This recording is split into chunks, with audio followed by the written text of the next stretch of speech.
할렐루야.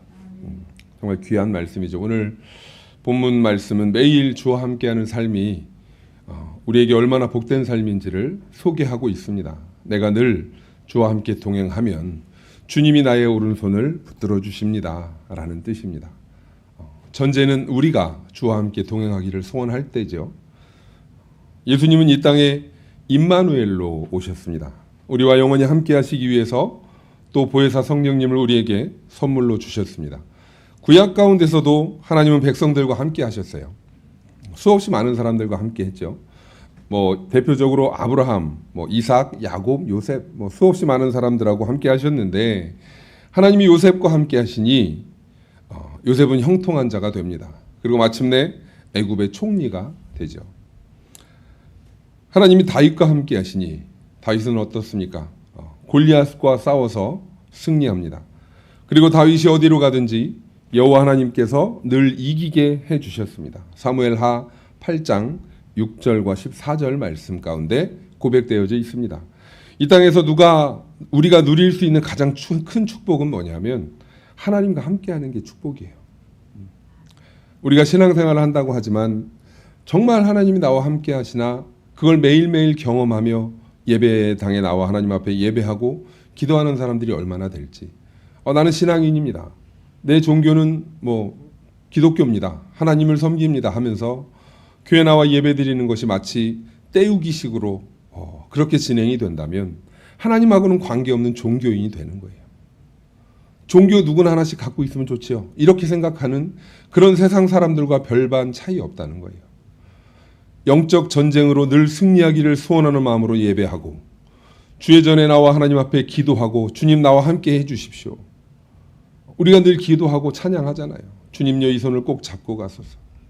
내 인생이 힘들고 고난이 겹칠 때 내가 주께 기도합니다. 주여 내 손을 잡고 가십시오.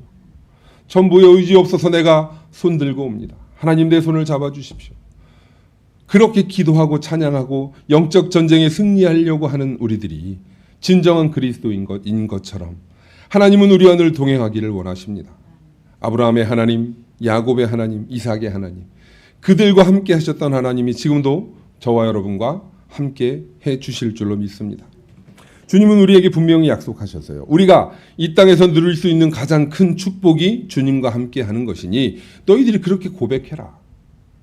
볼지어다 내가 세상 끝날까지 너희와 항상 함께 있을 거다. 우리가 건강하거나 병들었거나 실패하거나 성공했거나 항상 주님은 우리와 함께 하신다는 거예요. 그러므로 두려워하지 말기를 원합니다. 놀라지 마시기를 원합니다. 하나님이 이야기하십니다. 이사야 41장 10절에 두려워 말라 내가 너와 함께 함이라. 놀라지 말라 내가 너의 하나님이 됨이라. 내가 너를 굳세게 하리라. 참으로 내가 너를 도우리라. 참으로 나의 의로운 오른손으로 너를 붙들리라. 어떻게 하면? 네가 나와 함께 하기를 원하면. 본문의 말씀은 아삽이라는 사람의 시예요. 이 아삽은 다윗 왕 때 성전에서 요즘에 말하면 성가대 악장, 큰 성가대는 오케스트라도 있을 것이고 성가대원들도 많겠죠. 그 가운데 최고 어떤 악장 같은 그런 역할을 했던 사람입니다. 그리고 시인의 역할을 했던 사람이에요. 역대상 25장 1절에 보면 그에 대한 해석이 나옵니다. 아삽은 정말 경건한 시인이었습니다. 하나님께서 마음에 정결한 자에게 선을 행하실 거라는 그 믿음을 늘 믿고 그 말씀을 믿고 의지하며 살았던 사람이에요. 그래서 성전에서 하나님을 찬양하는 게 너무 좋았어요. 아삽의 시가 좀 여러 편이 있는데 지금 이 시편 73편 23절도 아삽이 하나님 앞에 고백했던 그 시예요. 그 시인데 그 전에 아삽의 상황은 어떤 상황이냐면 실족한 상황이에요. 하나님 내가 하나님이 이런 분인 줄 알았는데 아닌가 봐요 라고 실족했다가 주의 전에 나와서 깨닫고 하나님 앞에 회개하며 불렀던 찬양이 바로 이 찬양입니다. 이 고백입니다. 내가 항상 주와 함께 하니까 주께서 내 오른손을 붙으셨습니다. 그 고백이 아삽의 입술에서 고백되어진 겁니다. 그런 아삽이 아까 말씀드렸던 것처럼 실족해서 넘어질 뻔해요. 왜냐하면 그가 살아가는 데 있어서 악인들이 가만히 보니까 형통하거든요. 오만하고 교만한 인간들이 천벌을 받을 것처럼 보였는데 오히려 더 잘 될 때가 있어요. 그 사람들 죽을 때 괴롭게 죽을 것 같았는데 정말 편안하게 죽어요. 사람들이 당하는 고난도 재앙도 그들에게는 없어요. 그러는 거 보니까 이거 지금 내가 잘 살고 있는 건가? 라는 생각을 아삽 가운데 들게 하는 거죠. 돈은 또 얼마나 잘 법니까?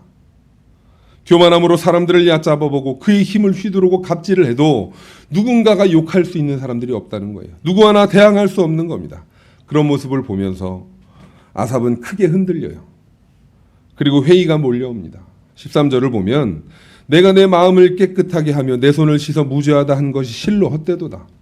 지금까지 내가 깨끗하게 살려고 노력을 했는데 별로 효과가 없다. 뭐 제대로 사는 거 아닌가 보다. 헛되다라고 생각을 한 겁니다.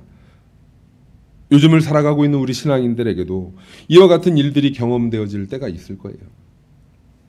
말씀대로 살려고 발버둥치고 주의 전에 나와 엎드려 기도하고 하루하루 늘 그렇게 고백하며 사는데 발버둥치면 칠수록 세상의 핍박이 더 거세지고 교묘하게 사탄은 우리를 방해하고 미혹하고 끊임없이 괴롭히는 거예요. 정말 계속 절망을 우리 마음 가운데 심어줄 때가 있어요. 세상 사람들과 비교하면 정말 보잘것없는 삶을 사는 것 같을 때가 너무나 많을 거예요.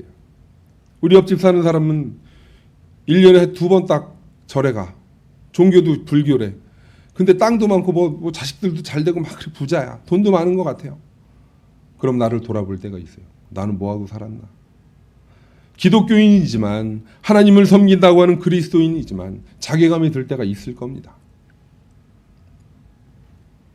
이 같은 상황 가운데 아삽도 그런 상황이었다는 거예요. 아삽은 괴로워하며 그 문제를 풀어보려고 고민을 해요. 근데 풀립니까? 절대 안 풀리죠.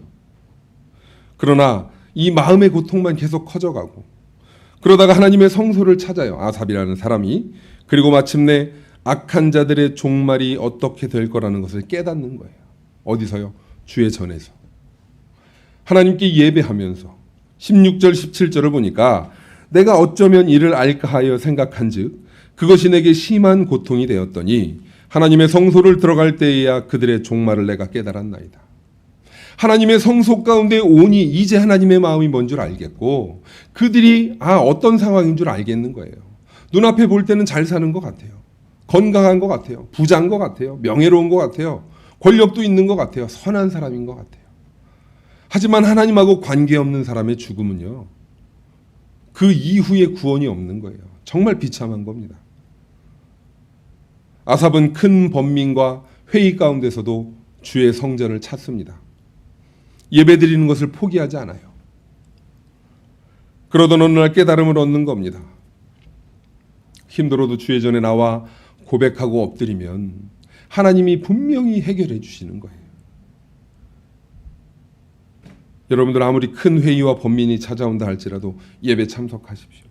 물론 여기 있는 분들은 무슨 상황이 와도 예배를 참석하시죠. 세상이 우리를 어떻게 막아설지라도 그 예배의 자리를 지켰으면 좋겠습니다. 아삽이 그러다가 깨달음을 얻었어요. 그 순간 번민이 사라지고 온갖 고민이 사라졌다는 거죠. 내가 위태한 곳에 서 있는 줄 알았는데 내가 미끄러운 곳에 서서 그 미끄러질까 봐 고민하고 벌벌 떨고 있는 줄 알았는데 그 미끄러운 곳에 위험하게 있는 자는 내가 아니었구나. 아삽이 느낀 거예요. 악인들이 그 자리에 서 있었던 거구나. 그들은 곧 파멸에 던져질 자들이었습니다. 멸망에 처할 자들이었습니다. 악인들이 누리는 안정과 번영은요 한순간에 사라져버리는 거예요. 안개와도 같은 거예요. 사라져버릴 꿈과 같은 겁니다. 악인이 아무리 이 땅에서 잘 나간다고 해도 하나님께서 그들을 잡아주지 않는다는 것을 아삽은 깨달았어요. 세상 가운데 잘 나갈 수 있죠. 하지만 그들이 미끄럽고 위태한 곳에 처해 있을 때 죽음과 멸망 가운데 빠지기 직전에 있을 때 하나님은 잡아주지 않으십니다. 악인들이 미끄러운 곳에서 추락하는 건 시간 문제예요. 아삽은 그것을 깨달은 겁니다. 하나님 앞에 그리고 부끄러워했어요. 그래서 22절에 내가 어리석고 무식하여 짐승과 다를 바가 없었구나 라고 고백을 해요. 분명히 악인들이 잘 살아서 나는 회의했고 질투했고 하나님을 원망했는데 하나님께 예배하면서 하나님이 주신 해답은 뭐예요? 절망 중에 처할지라도 하나님이 너의 의로운 오른손으로 너를 붙드시니 네가 구원을 받을 거다. 그리고 나와 함께 있을 거다. 나는 늘 너와 함께 동행한다. 이 위로 가운데 있던 그 아삽은 회개한 겁니다. 내가 하나님 짐승 같았군요. 내가 잘 알지 못했군요. 처음에 아삽은 하나님을 모르는 악인이 형통하게 지내는 것에 대해서 회의하고 질투했어요. 나는 하나님을 알고 저들은 하나님을 모르는데 왜 저들이 갑으로 살고 나는 을로 살까? 왜 내가 받아야 하는 복을 저들이 누리고 있을까? 그게 아삽이 생각했던 거예요. 하지만 하나님의 성소에서 아삽은 깨닫습니다. 그리고 느낀 회개의 고백이 뭐냐면 저들만 하나님을 모르는 줄 알았는데 나도 하나님을 모르고 있었구나.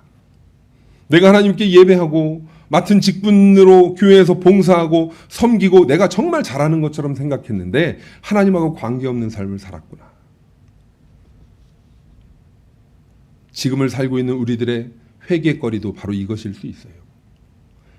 하나님이 내게 맡겨주신 그 분명히 직분이 있고 그리고 그 사명을 감당케 하셔서 잘하고 있는데 하나님하고 상관없는 거예요. 나의 의대로 살았던 거예요. 자기 자신 역시 하나님을 모르고 있었던 걸 아삽은 깨달은 겁니다. 저들만 짐승 같은 줄 알았는데 자신 또한 저들하고 똑같은 짐승 같은 존재였구나. 그리고 주님을 섬기며 의롭게 산 자 같은 사람은 분명히 하나님이 마지막에는 구원해 주실 거구나. 하나님이 꼭 잡아주시고 훗날의 영광으로 인도해 주실 거구나. 그 사실을 아삽이 알게 된 겁니다. 23절 24절을 보면 우리 본문하고 그 뒷절이죠. 내가 항상 주와 함께하니 주께서 내 오른손을 붙드셨나이다. 주의 교훈으로 나를 인도하시고 후에는 영광으로 나를 영접하시리니. 할렐루야. 영광으로 나를 영접하시리니. 하나님의 뜻을 깨달은 후에야 아삽은 하나님과의 절대적인 그 관계 가운데 자기를 대입시킬 수 있는 거예요. 예전에는 없었던 것 같아요. 하나님하고의 관계가 없었던 것 같은데 하나님이 어떤 분인 줄 알고 하나님의 뜻이 무엇인 줄 알고 나서 예배하는 아삽의 삶 가운데 하나님이 있었던 거예요. 하나님과 그 아삽의 관계가 있었던 걸 이제 깨달은 거예요. 하나님이 나를 버려두시지 않겠구나. 하나님의 의로운 오른손으로 나를 붙드시겠구나. 어떻게 할 때? 내가 주님과 함께하려 할 때. 세상 사람들, 악인들은요, 하나님이 필요 없단 말이죠. 세상의 명예와 권세와 부가 다란 말이죠. 그것만 가지고 살아요. 부자가 될 수 있죠. 하지만 하나님이 허락하신 구원, 그 내세에 있는 그 축복은요, 우리 그리스도인들만 갖는 거예요. 하나님의 뜻을 깨달은 후에 그 관계 가운데 자기를 둘 수 있었던 거예요. 참된 자리매김이 이루어진 거예요. 내 자리가 어딘가. 그리고 그 아삽은 이렇게 고백합니다. 25절에서 28절 말씀인데 하늘에서는 주 외에 누가 내게 있으리요. 땅에서는 주밖에 내가 사모할 리 없나이다. 내 육체와 마음은 쇠약하나 하나님은 내 마음의 반석이시고 영원한 분기시라. 무릇 주를 멀리하는 자는 망하리니 음녀같이 주를 떠난 자를 주께서 다 멸하셨나이다. 하나님께 가까이 함이 내게 복이라. 내가 주 여호와를 나의 피난처로 삼아 주의 모든 행적을 전파하리이다. 하늘에서도 주님, 땅에서도 주님, 사모할 자가 주님밖에 없다고 그렇게 고백해요. 우리 입술 가운데도 그 고백이 늘 이루어졌으면 좋겠습니다. 하나님은 내 마음의 반석이고 영원한 분기이신 거예요. 하나님을 가까이 하는 게 복입니다. 하나님과 동행하는 게 축복입니다. 하나님을 피난처로 삼아 주의 모든 행적을 전파하며 살겠습니다. 이 고백이 우리 입술 가운데 선포되어진다면 정말 엄청난 변화예요. 여러분, 우리도 이 아삽처럼 깨달음의 은혜를 받기를 원합니다. 깨달음이 없는 올바른 신앙은 없는 거예요. 깨달음이 없이는 아삽처럼 함부로 생각하고 말하고 행동할 수밖에 없어요. 처음에 아삽이 그랬죠. 성소에 나와 깨닫기 전만 해도 마음대로 살았단 말이에요. 잘 산다고 생각을 했는데 지금 보니까 악한 자들이 더, 세상 사람들이 더 잘 살거든요. 그러니까 막말을 했던 거예요. 그런데 주의 전에 나와 깨닫고 나서의 그 고백은 정말 멋진 고백이 됐죠. 욥의 고난에 대한 여러분들 이야기를 잘 아실 텐데요. 욥이 이렇게 고백합니다. 고난 속에서 깨닫고 한 고백이에요. 나의 가는 길을 오직 그가 아시나니 그가 나를 단련하신 후에는 내가 정금같이 나오리라. 정말 멋진 말씀이죠.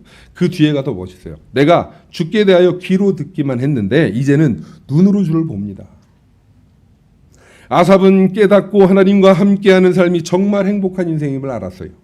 그래서 이렇게 고백합니다. 내가 항상 주와 함께하니 주께서 내 오른손을 붙드셨습니다. 우리를 붙들어 주시는 하나님의 손은 어떤 손입니까? 죽이는 손인가요? 외롭게 하는 손인가요? 아프게 하는 손인가요? 절대 아닙니다. 구원의 손이에요. 구원의 손. 우리를 구원해 주시는 손이에요. 치료해 주시는 손입니다. 축복의 손입니다. 하나님의 손이 그 오른손이 모세를 붙드니까 어때요? 출애굽의 역사가 생기죠. 그 손으로 다윗을 붙드니까 어때요? 골리앗을 쳐 죽이죠. 그리고 열국의 왕이 되죠. 그 손으로 바울을 붙드시니까 어떻습니까? 귀한 선지자로 하나님이 쓰시는 거예요. 사도로 멋지게 쓰시는 거예요. 하나님의 의로운 손이 우리를 붙드시면 우리도 주의 의로운 병기가 되는 거예요. 축복의 통로가 되는 겁니다. 우리 영천교회를 하나님의 의로운 오른손으로 붙드시면 믿음의 방주가 되는 거예요. 이 지역을, 이 나라를 변화시키는 큰 역할을 하는, 은혜를 흘러 넘치게 하고 그리고 함께 하나님의 사랑을 전하는 귀한 교회가 되는 겁니다. 아삽은 이걸 깨달은 거예요. 주와 함께하는 삶이 얼마나 복된 삶인지를 깨달았다는 거죠. 여러분에게도 이런 깨달음이 있으시기를 소원합니다. 내가 항상 주와 함께하면 주께서 내 오른손을 붙들어 주십니다. 여러분의 인생 가운데 매일 주님이 함께하시는 그 복이 있기를 간절히 소원합니다. 그렇다면 우리가 매일 주와 함께하기 위해 실천해야 할 것들이 있어요. 그 중에 첫 번째가 뭐냐면 주와 함께 생각하는 겁니다. 하나님과 함께 생각하는 거예요. 생각이라는 게 얼마나 중요하냐면 역사적인 사건들, 수없이 많은 발명들, 이런 것들이 생길 때 다 생각이 먼저 생겼다 그래요. 그 비행기의 발명도 하늘을 날고 싶은 생각 가운데 시작된 겁니다. 이렇듯 그 먼저 생각한다라는 것이 얼마나 중요한 건지 제일 먼저 아는 인물이 누구냐면 사탄이에요. 사탄도 그걸 알았어요. 내가 생각만 잡으면 얘를 잡을 수 있구나. 그중에 가룟 유다 어땠어요? 예수를 팔고 싶어하는 그 생각을 사탄이 집어넣었다 그랬단 말이에요. 그러고 나니까 그 생각을 주관하지 못하니 예수를 은 30에 팔아버리는 거예요. 나쁜 생각은 나쁜 결과를 만듭니다. 그렇다면 좋은 생각은 좋은 결과를 만들겠죠. 일이 잘 안 될 것 같다 생각하면 정말 안 돼요. 그럼 우리의 생각은 어떻게 바뀌어야 됩니까? 하나님이 나와 함께 하시면 모든 일이 협력해서 선을 이룰 거다. 그게 우리 인생 가운데의 생각이 돼야 돼요. 그게 우리 입술 가운데 고백이 돼야 돼요. 그러면 하나님이 그 영의 생각을 우리에게 부어주십니다. 어때요? 로마서에서 8장 6절을 보니까 육신의 생각은 사망입니다. 영의 생각은 생명과 평안이에요. 그러므로 우리가 축복을 원한다면 그 원하는 축복을 먼저 생각하면 됩니다. 건강을 원한다면 그 건강을 원하는 그 생각을 먼저 하면 돼요. 성공을 원한다면 원하는 그 성공을 먼저 생각하면 돼요. 그리고 하나님 앞에 기도하고 바라는 거예요. 주의 뜻이 이루어지면 그 모든 것들이 우리에게 더할 줄로 우리는 믿습니다. 생각 얼마나 중요하냐면 그 가나안 정탐꾼들 가운데서도 그 생각 때문에 가나안을 들어가지 못하고 죽은 자들이 있죠. 총 12명의 정탐꾼이 갔는데 그중에 10명이 그랬어요. 싸움도 하기 전에 패배부터 생각했어요.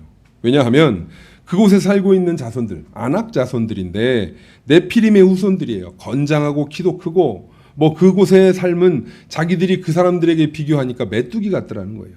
그게 뭐예요? 밟으면 그냥 죽는 거예요. 아무런 해도 입히지 못할 그 조그만 미물과도 같다고 그렇게 평가를 한 거예요. 자기들을. 그러면서 이건 전쟁에서 이길 수 없는 겁니다. 그런데 그 생각이 10명에서 그치지 않았어요. 이스라엘 백성들에게 심겨 들어갑니다. 사탄이 가만히 있었을까요? 그 연약한 마음을 이스라엘 백성들에게 심어주는 거예요. 그것 때문에 40년이라는 시간을 방황했을지도 몰라요.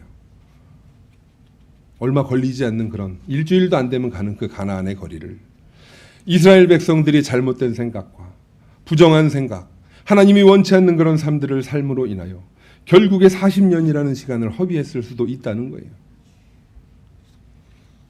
그런 방황의 시작을 이스라엘 백성들은 생각 때문에 가지게 됩니다. 여러분들 생각을 잘해야 돼요. 생각은 축복을 좌우하기 때문에 그렇습니다. 생각으로 환경을 다스릴 수도 있습니다. 그러면 생각을 잘하기 위해서는 어떻게 해야 될까요? 주와 함께 생각하는 거예요. 부정적인 10명과는 달리 여호수아의 갈렙의 생각은 어떻습니까? 주님과 같은 생각을 했어요. 주님과 함께 생각을 했습니다. 하나님이 우리를 기뻐하시고 하나님이 우리와 함께 하시면 그 땅을 능히 취할 수 있습니다. 나의 욕심으로 그 땅을 취하는 게 아니에요. 하나님이 약속하셨으니 우리는 그 약속을 믿고 가면 이길 수 있다는 거예요. 이스라엘 백성들이 언제 칼과 창으로 전쟁에서 이겼습니까? 하나님이 함께 하시고 말씀으로 이겼어요. 하나님이 하라고 한 상식적으로 보면 말도 안 되는 그런 웃긴 상황 가운데서도 하나님은 승리를 주게 하셨어요. 주님과 함께 생각해야 되는 거예요. 하나님은 메뚜기의 사고를 가진 사람들을 사용하지 않으셨습니다. 부정적인 생각에 사로잡혀 있는 사람을 사용하지 않으십니다. 우리는 여호수아와 갈렙 같은 사람이 됐으면 좋겠습니다. 우리도 할 수 있어요. 우리가 강해서가 아니잖아요. 하나님이 강하시니까, 우리와 함께 동행하시는 그 하나님이 강하시니까 할 수 있는 거죠. 우리가 할 수 있는 건 없죠. 그 고백이 먼저 이루어지면 우리는 강해지는 거예요. 혹시 여러분 가운데 나 전도할 수 없어요. 나 기도하기도 힘들어요. 나 몸이 좀 불편하니까. 난 죽어도 새벽 예배는 못 나오겠어요. 이런 사람들이 계십니까? 할 수 있어요. 생각을 바꾸면 돼요. 전도할 수 있다고, 기도할 수 있다고, 봉사할 수 있다고, 11조 할 수 있다, 기도할 수 있다, 예배에 나올 수 있다. 우리의 생각 때문에 바뀌는 거예요. 우리의 인생이. 왜요? 우리가 생각하고 그대로 행하려고 하면 하나님이 그 생각을 주장해 주신다는 거예요.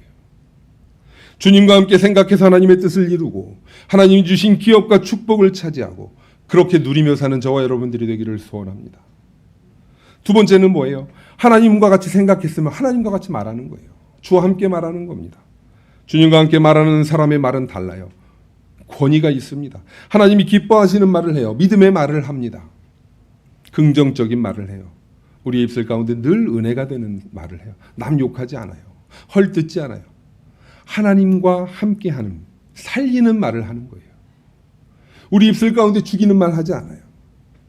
마가복음 11장 23절에 보니까 내가 진실로 너희에게 이르노니 누구든지 이 산더러 들리어 바다에 던져지라 하며 그 말하는 것이 이루어질 줄 믿고 마음에 의심하지 않으면 그대로 될 거다.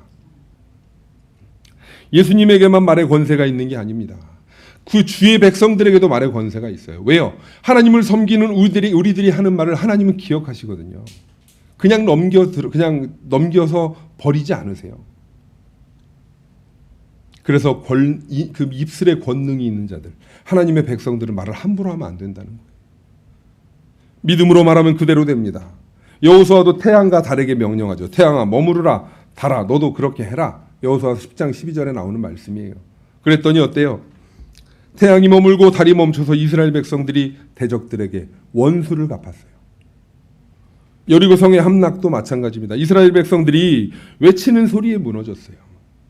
베드로와 요한도 나사렛 예수 그리스도의 이름으로 일어나 걸으라 하니까 일어나서 걸었어요. 안진뱅이가 그렇게, 그리고 하나님을 찬미합니다. 민수기 14장 28절에 하나님께서 말씀하시기를 내 삶을 두고 맹세한다. 너희의 말이 내 귀에 들린 대로 내가 너희에게 행할 거다. 정말 무서운 말입니다. 여러분들 마음 가운데 부정적인 마음, 그 다음에 나는 안 돼라고 하는 실패하는 그런 마음, 이런 것들이 있어서 그냥 읊조리듯 했던 그 이야기도 하나님은 기억하시는 거예요. 하나님께서 우리의 말을 들으신다 그랬죠. 그리고 우리가 말한 대로 행하시는 거예요. 왜 하나님께서 이스라엘 백성들을 애굽에서 건져내고 40년 동안 광야를 돌리고 결국에는 죽이셨을까? 이유는 하나입니다. 10명의 정탐꾼의 보고를 듣고 밤새도록 통곡했대요. 뭐라고 통곡했습니까? 하나님께서 우리를 그 땅으로 인도하여 칼에 죽게 하시려고 그러냐? 가나안으로 가서 왜 나를 칼로 죽이려고 그러냐? 그럴 바에는 차라리 광야에서 죽는 게 더 좋겠다. 이렇게 이야기했어요. 이스라엘 백성들이 민수기 14장 1절에서 3절 말씀에 있어요. 하나님을 원망해요. 그의 말대로 돼요. 광야에서 죽어요. 가나안 약속의 땅을 들어가 보지 못해요. 출애굽한 이스라엘 백성들은 엄청난 기적을 봤어요. 애굽에서부터 10가지 재앙을 봐요. 와, 정말 하나님의 살아계심을 그들은 느껴요. 애굽의 왕조차 느끼니까 어쩔 수 없이 이스라엘 백성들을 내주었잖아요. 홍해가 갈라지는 것도 봐요. 구름기둥, 불기둥도 체험합니다. 안개처럼 임하는 하나님의 그 영광도 그들은 체험을 해요. 심지어 하늘에서 날마다 내리는 만나도 먹어요. 그들이 농사에서 먹었습니까? 한 달 동안 질릴 정도로 고기도 먹어요. 그들이 사냥해서 먹었습니까? 주워 먹었어요. 하나님이 동풍을 불어 그곳에 메추라기를 떨어뜨리시고 한 달을 넘게 정말 질리도록 그들은 먹어요. 하나님의 은혜, 하나님의 축복, 그게 바로 기적인 걸 그들은 몰라요. 그런데도 울고불고 난리치고 차라리 광야에서 죽는 게 낫다? 이렇게 소리치니까 하나님이 진노하신 거예요. 그리고 그들이 말한 대로 행하신 겁니다. 그러나 여호수아와 갈렙은 말한 대로 가나안 땅으로 들어가는 축복을 얻었습니다. 원망하지 마십시오. 여러분들 불평하지 마십시오. 말의 권세를 믿으십시오. 여러분들의 입술에는 말의 권세가 있어요. 남을 죽이는 말 하면 안 됩니다. 주님과 함께 말하십시오. 주님과 함께 믿음으로 기적을 선포해야 합니다. 그래서 말하는 대로 되는 복을 누리고 기쁨으로 신앙생활하는 저와 여러분이 됐으면 좋겠습니다. 마지막으로는 주와 함께 행동하는 거예요. 생각했습니까? 그리고 함께 말했습니까? 그럼 행동하는 거죠. 신약 성경이 이제 27권으로 돼 있죠. 복음서가 4권이고 역사서가 1권이고 서신서가 21권이고 마지막 예언서가 1권. 뭐 이렇게 27권으로 되어 있는데 여기에서 그 성경의 저자들인 사도들은 서신서를 통해서 나름대로 강조한 것들이 있습니다. 뭐냐하면 바울은 믿음을 강조하죠. 행함으로 의롭다함을 받는 것이 아니라 오직 믿음으로 받는다라는 사실을 가르칩니다. 베드로는 소망을 강조합니다. 환난과 핍박이 있지만 그 이길 수 있는 길이 있다. 그게 누구냐? 산 예수이신 그 예수 그리스도다. 산 소망이신 그 예수 그리스도를 믿는 거야. 그러면 우리가 그를 든든히 붙들고 나가면 우리가 승리한다. 구원을 얻는다. 소망을 강조합니다. 사도 요한은 사랑을 강조해요. 사랑의 사도라고 불려질 만큼 사랑을 강조하고 가르쳤습니다. 야고보는 행함을 강조하죠. 믿음, 소망, 사랑 이 세 가지가 항상 우리에게 있어야 하는데 이 세 가지는 언제나 행함을 통해 증명된다는 거예요. 그렇지 않으면 아무런 의미가 없다고 가르칩니다. 그러므로 우리들은 반드시 행함이 있는 믿음의 삶을 살아가야 될 줄로 믿습니다. 행동으로 믿음을 증명하고 사는 거예요. 그러기 위해서 주와 함께 행동하는 겁니다. 하나님하고 주와 함께 행동하는 사람은 선을 행해요. 착한 일을 해요. 선한 사마리아 사람처럼 강도 만난 자의 이웃이 됩니다. 주와 함께 행동하는 사람은 순종해요. 순종은 하나님의 하라고 하는 대로 하는 거예요. 가라고 하면 가고 서라고 하면 서고 아브라함처럼 순종하는 겁니다. 때로 이해가 되지 않아도. 이게 맞는 건가? 그래도 순종하는 거예요. 이삭을 갖다가 모리아산에 가서 죽이라고 한 게 맞는 겁니까? 하나님이 축복 가운데 주셨던 그 아들을 가서 죽이라 그런 게 맞는 거예요? 상식적으로 안 맞아요. 그래도 아브라함은 순종해요. 누구에게 이야기하지 않아요. 하나님 앞에 항의하지 않아요. 또한 주와 함께 동행하는 사람은 사람을 살립니다. 성령은 살리는 영이에요. 그러므로 하나님은 살리려는 자를 기뻐하십니다. 우리가 누군가를 살리려 하면 하나님은 기뻐하시는 거예요. 그 살리려는 자를 축복하시는 거예요. 아브라함은 살리려고 그랬어요. 에스더도 살리려고 그랬어요. 다윗도 살리려고, 라합도, 바울도 하나님은 이 살리려는 사람들을 쓰셨고요. 사용하셨고 도와주셨어요. 성경에 귀한 이름을 넣게 하시는 축복까지도 경험하게 하셨어요. 죽이는 사람은 어떻게 복을 받을까요? 죽이는 사람은 복을 받을 수가 없어요. 남을 죽이면 나도 죽거든요. 남을 험담하면 나도 그렇게 되거든요. 남을 비판하면 나도 그렇게 돼요. 우리는 남을 살리는 말을 했으면 좋겠습니다. 남을 칭찬하고 위로하고 복음을 전하는 거예요. 내 아내를 살리는 거예요. 내 남편을, 내 아이를, 내 부모를, 내 교회를 살리는 거예요. 내 이웃을 살리는 거예요. 살리는 게 가장 큰 사랑이에요. 하나님은 살리려는 자를 도와주십니다. 주와 함께 행동하는 여러분을 통해 수많은 사람들이 일어서고 회복되고 구원받는 역사가 일어나길 간절히 소원합니다. 우리가 이제 맥추절을 지났어요. 이제 1년 중에 반을 살았습니다. 오늘 담임 목사님하고 이제 회의하면서 목사님이 이렇게 너무 힘들어하면서 말씀을 하세요. 지금이면 우리 여름 행사 할 때인데 저는 부목사라 잘 몰라요. 그게 얼마나 마음의 힘듦인지. 우리야 뭐 죄송합니다. 부목사는 안 하면 편하겠죠. 그죠? 그거 행사 안 하고 가만히 있으면 편하겠죠. 근데 영이 죽는 것 같은 마음이 드시나 봐요. 목사님의 얼굴을 보는데 그런 마음이 읽혀져요. 너무 마음이 힘들고 아픔이 느껴져요. 우리가 부목사들, 부교역자들이 아는 그 아픔하고는 달라요. 그래서 오늘 하루 종일 힘들었어요. 정말 바쁘고 이제 다음 주에 무슨 행사가 있어. 중고등부도 무슨 SFC도 행사가 있어. 청년들도 행사가 있어. 와, 정신없어. 이렇게 7월 한 달 8월 초까지 살아가야 될 우리가 아무것도 안 하고 있는 거예요, 그냥. 심지어 아주 큰 대형 교회들은 온라인으로 여름 성경학교를 한대요. 선물 꾸러미를 각 교회 그 성도들 집에 보내서 그렇게 한대요. 명맥을 이어나가는 건가 봐요.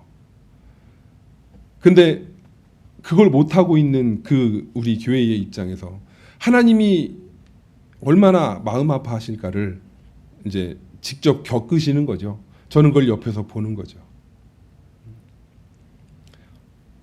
정말 하나님이 원하시는 대로 하나님과 함께 행동했던 교회인데, 그리고 하나님과 함께 그렇게 생각하고 그렇게 기도하고 그렇게 하나님과 동행했던 교회인데 지금 이 코로나라는 전 세계의 재앙 때문에 움직이질 못하고 있어요. 하나님이 주신 허락하신 재앙이라고 우리는 믿고 엎드려서 납작 엎드려 기도하고 있단 말입니다. 이게 회복되기를 원하는 거예요. 성령 하나님은 우리가 그렇게 하나님과 동행하기를 소원하면 우리를 살리실 거예요. 우리도 그렇게 살리는 사람이 되고, 그리고 그들을 위해서 기도하는 사람들이 되면 하나님이 분명히 회복시켜 주실 줄로 믿습니다. 그것을 믿고 그것을 소망하는 마음으로 이 마무리를 지었어요. 마무리가 갑자기 바뀌었는데 하나님, 정말 하나님이 우리에게 기회를 다시 허락하시면 정말 귀하게 하나님이 사용하실 수 있도록 우리 준비할게요. 준비될게요. 그렇게 기도할게요. 이 고백이 오늘 하루 종일 있는 거예요. 여러분의 인생 가운데도 우리의 입술이 고백되어지는 대로 그냥 편하게 사는 것이 아니라 하나님의 뜻대로 살아가려고 그렇게 원하는 인생이 됐으면 좋겠어요. 그리고 준비되는 거예요. 하나님과 함께 생각하고 그렇게 기도하고 그렇게 행동함으로 인해서 하나님이 누가 나를 위해서 갈래? 하나님 저요. 라고 고백하는 그런 사람들이 됐으면 좋겠다는 거예요. 그 고백이 우리 가운데 이루어지면 우리의 생각이 아닌 하나님과 함께하는 생각이 되는 거예요. 그리고 은혜를 경험하게 되는 겁니다. 생명과 평안을 가져오는 그런 영적인 생각을 하는 하나님의 사람들이 되는 거예요. 그리고 하나님과 동행하는 거예요. 그럼 어떻게 돼요? 하나님의 능력의 오른손이 우리를 붙드시는 역사가 일어납니다. 우리 가운데 그렇게 이제 2020년을 마무리했으면 좋겠습니다. 지금까지야 어떻게 살았든 이제 회복되어질 일들만이 남았을 텐데 그 하나님이 하실 일들을 우리가 기대하고 바라보고 준비하는 겁니다. 그리고 주와 함께 생각하고 말하고 행동하는 여러분들의 삶 가운데 주의 손이 붙들어 주심으로 승리가 있고 또 회복이 있고 치유가 있고 축복이 넘치는 그런 삶이 되시기를 예수님의 이름으로 간절히 소원합니다. 우리 시간에 함께 기도할 텐데요. 세상을 살면서 우리의 생각이 아닌 하나님과 함께 생각하는 그런 은혜를 경험하고 생명과 평안을 가져오는 영적인 생각하는 그런 사람들이 되기를 원합니다. 주와 함께 말함으로 남을 살리고 그들을 축복하며 말의 권세를 받아 누리는 귀한 주의 백성이 되기를 원합니다. 주님과 함께 행동함으로 늘 주님과 동행하여 인생을 살아가면서 주님께 축복받고 귀한 은혜를 받는 그리스도인들이 되기를 원합니다. 이 제목을 놓고 우리의 한 음성으로 함께 잠시 기도하겠습니다.